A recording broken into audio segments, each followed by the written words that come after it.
and this question is from December 2012. तो आपके पास x कोई एक मीट्रिक स्पेस है, x, d कोई एक मीट्रिक स्पेस है, और a जो है वो सबसेट ऑफ x है, और a जो है वो कनेक्टेड है, and a has at least 2 element. तो कार्डिनलिटी ऑफ a जो है वो मिनिमम 2 है।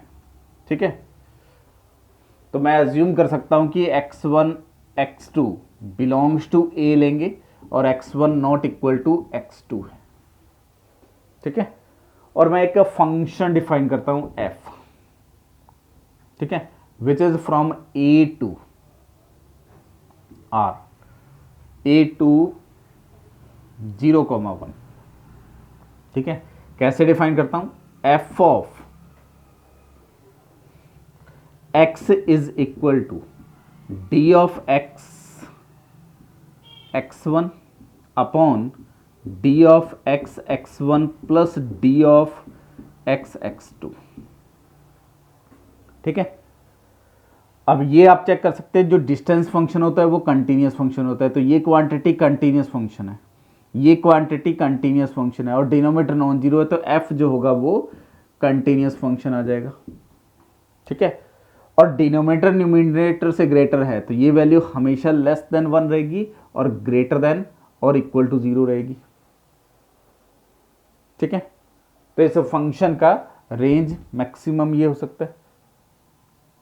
ठीक है, अगर मैं d ऑफ x1 कैलकुलेट करता हूं तो ये क्वांटिटी 0, और d ऑफ x2 कैलकुलेट करता हूं तो ये x2 x1 x2 x, ये क्वांटिटी 0 और ये क्वांटिटी इसके इक्वल हो जाएगी, तो ये 1 हो जाएगा।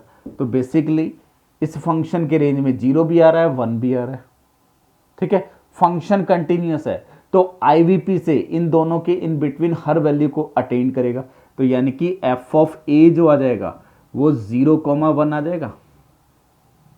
और ये कौन सा सेट है? अनकाउंटेबल सेट है, और किसी भी फंक्शन का रेंज अगर अनकाउंटेबल हो जाए तो इंप्लाइज a इज अनकाउंटेबल। तो मैंने क्या प्रूव कर दिया कि अगर आपके पास कोई भी कनेक्टेड मीट्रिक स्पेस है, कोई भी कनेक्टेड मीट्रिक स्पेस है और उसमें एटलीस्ट 2 एलिमेंट है, एटलीस्ट 2 एलिमेंट है, तो वो स्पेस हमेशा क्या होगा? अनकाउंटेबल स्पेस होगा, क्योंकि कंटिन्यूअस फंक्शन कनेक्टेड सेट को हमेशा कहाँ मैप करता है? कनेक्टेड पे मैप करता है। तो यहां आपका जो ऑप्शन है वो ए सेट दिया था, कनेक्टेड दिया था, एटलीस्ट 2 एलिमेंट थे, तो ए में कितने एलिमेंट होंगे? अनकाउंटेबल एलिमेंट होंगे। तो डी स्टेटमेंट ट्रू हो गया, बाकी सारे फॉल्स हो जाएंगे। क्लियर?